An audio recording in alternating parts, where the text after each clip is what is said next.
Tonight, on Chilling Mysteries, we're diving into the dark heart of the unknown. Across decades and continents, there are crimes so twisted, so cold-blooded, that they've left even the most seasoned detectives haunted and bewildered. But what truly chills the blood aren't just the crimes themselves.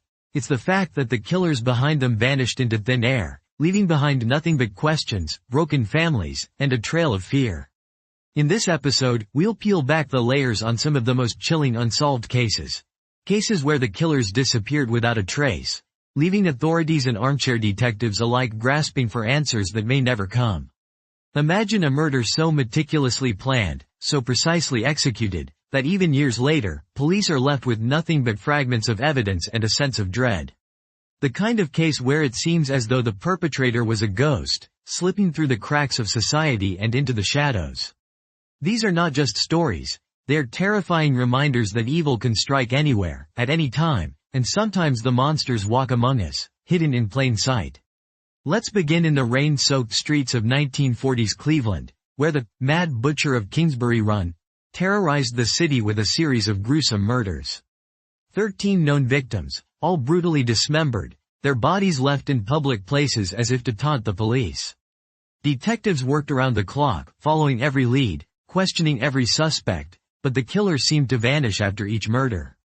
The press dubbed him the Torso Killer. For years, the city lived in fear, and investigators chased shadows. The only clues: expertly severed body parts and the chilling knowledge that the killer possessed medical knowledge.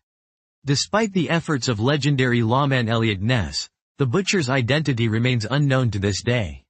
How could someone commit such vicious crimes, over and over, and then simply disappear?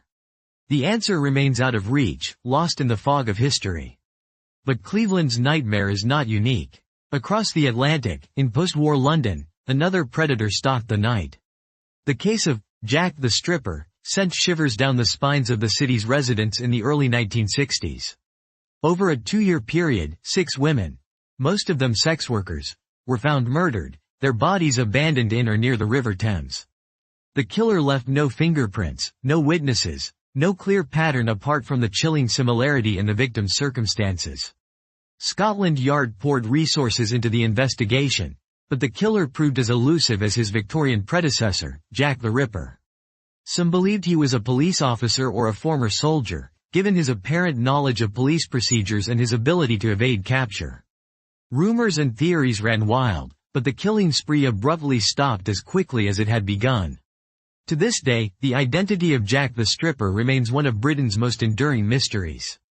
Closer to home, the American Midwest has its own share of unsolved horrors.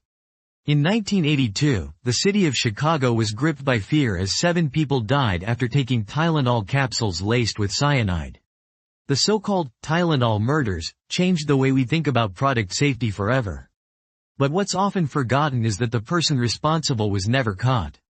Despite an intense manhunt and hundreds of leads, the killer vanished, leaving an entire city traumatized and a nation on edge. The case remains open, the files still active, as detectives refuse to let go of the hope that one day, the person who committed such a random, devastating act of terror will be brought to justice. But sometimes, the crimes are even more personal and more haunting.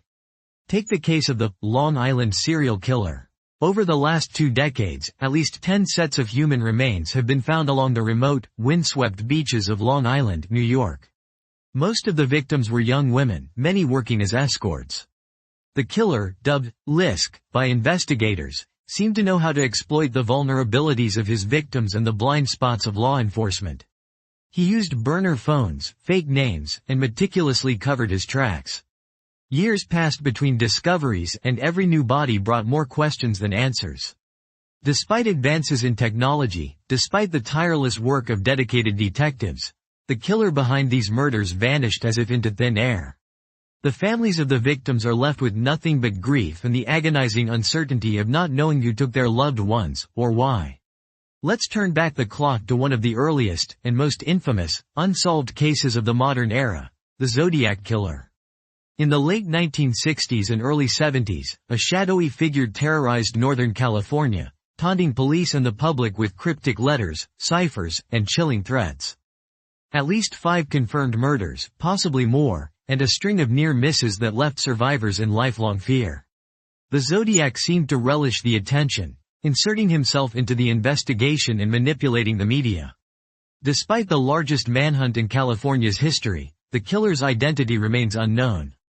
Over the years, suspects have come and gone, but the case files still sit on shelves, gathering dust.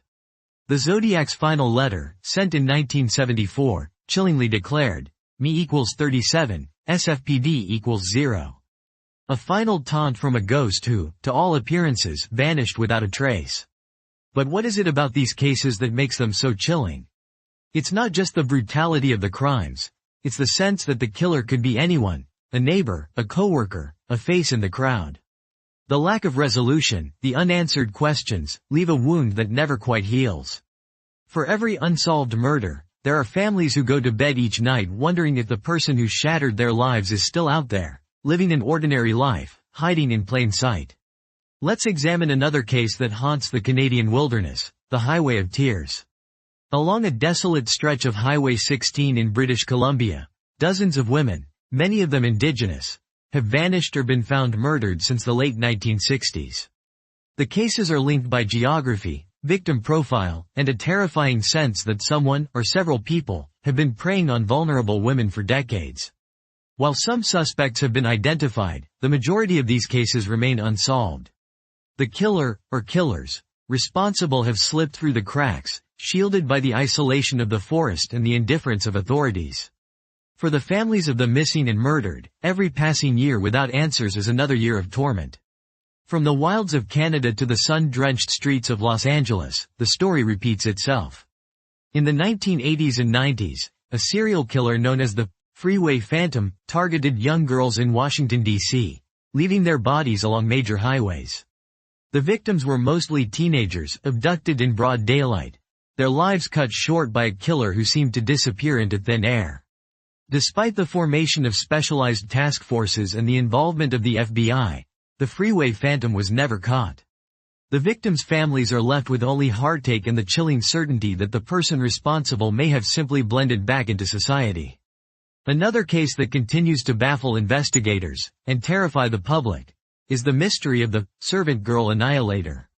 Long before Jack the Ripper, in the late 1800s, Austin, Texas, was rocked by a series of brutal murders. 8 people, mostly African-American servant women, were killed in their homes, often while they slept. The murders were marked by extreme violence and a level of planning that suggested the killer was intelligent and methodical. The city was gripped by panic, and the press gave the killer his infamous nickname. Despite dozens of arrests and wild theories, the murders stopped as suddenly as they began, and the annihilator vanished without a trace. Some believe he may have left Texas and continued his crimes elsewhere, perhaps even becoming Jack the Ripper himself. But the truth remains buried in history. Let's not forget the story of the West Mesa bone collector. In 2009, a woman walking her dog on the outskirts of Albuquerque, New Mexico, stumbled upon a human bone. What followed was a horrifying discovery: the remains of 11 women and 1 unborn child, buried in a remote desert graveyard. The victims, many of whom were involved in sex work or struggled with addiction, vanished between 2001 and 2005. Despite exhaustive investigations and a list of possible suspects, the killer remains at large. The site where the bodies were found is now a grim reminder of the evil that can hide in the most ordinary places. The families of the West Mesa victims still hold out hope for answers, but the passage of time only deepens the mystery. Moving to a case that still captivates the public imagination, let's talk about the boy in the box. In 1957, the body of a young boy, between 4 and 6 years old, was found in a cardboard box in a wooded area outside Philadelphia. He had been badly beaten, and his identity remains unknown to this day. Despite thousands of leads and decades of investigation, not only has the killer never been found, but the victim himself remains nameless. The case, sometimes called America's Unknown Child, is a haunting reminder of how easily the vulnerable can slip through the cracks, and how some monsters walk away without ever being seen. Perhaps one of the most disturbing patterns in these cases is the existence of a killer's calling card, a signature so unique, it screams for attention, yet never leads to an arrest. Take the alphabet murders in Rochester, New York during the early 1970s. 3 young girls, each with alliterative names, Carmen Cullen, Wanda Wakovic, and Michelle Maenza, were abducted, sexually assaulted, and murdered. Their bodies were found in towns starting with the same letter as their names. The killer seemed to mock the police with these patterns, yet he was never caught. The city was gripped by fear, parents kept their children indoors, and the killer's twisted game was never solved. Serial killers who vanish without a trace are rare, but they are not unheard of. The original Night Stalker, also known as the East Area Rapist, terrorized California for over a decade, committing at least 13 murders, 50 rapes, and over 100 burglaries. For years, he seemed to be everywhere and nowhere at once, taunting police with phone calls and letters. It wasn't until 2018, over 40 years after his crimes began, that DNA evidence finally led to the arrest of Joseph James DeAngelo. But for decades before that, the Night Stalker was the ultimate phantom, a boogeyman who struck at random and then faded into the shadows. With every new generation, new technologies emerge, DNA testing, profiling databases, and digital forensics offer hope that someday, the shadows will be illuminated. But for every breakthrough, there are countless cases where the trail has gone cold, the evidence has vanished, and the killer has become nothing more than a ghost story whispered among detectives. What drives someone to commit these crimes and then disappear so completely? Are they drifters, moving from city to city under assumed names? Are they upstanding citizens, hiding in plain sight behind masks of normalcy? Or are they simply smarter than the rest, able to anticipate every move the authorities might make? The terrifying truth is that we may never know. And what of the victims, those whose lives were cut short by killers who were never brought to justice? Their stories remind us that every unsolved case is more than just a riddle. It's a tragedy that echoes through generations. For the families left behind, the pain never fades. Mothers and fathers, brothers and sisters, haunted by the knowledge that somewhere out there, the person responsible is free. The ripple effect of these crimes is incalculable. Communities are shattered, trust is eroded, and the sense of safety is forever lost.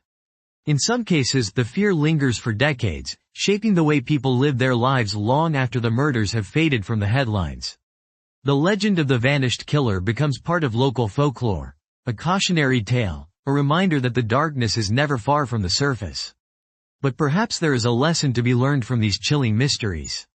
For every crime that goes unsolved, there are detectives who refuse to give up, families who refuse to forget, and a public that refuses to let the stories fade away.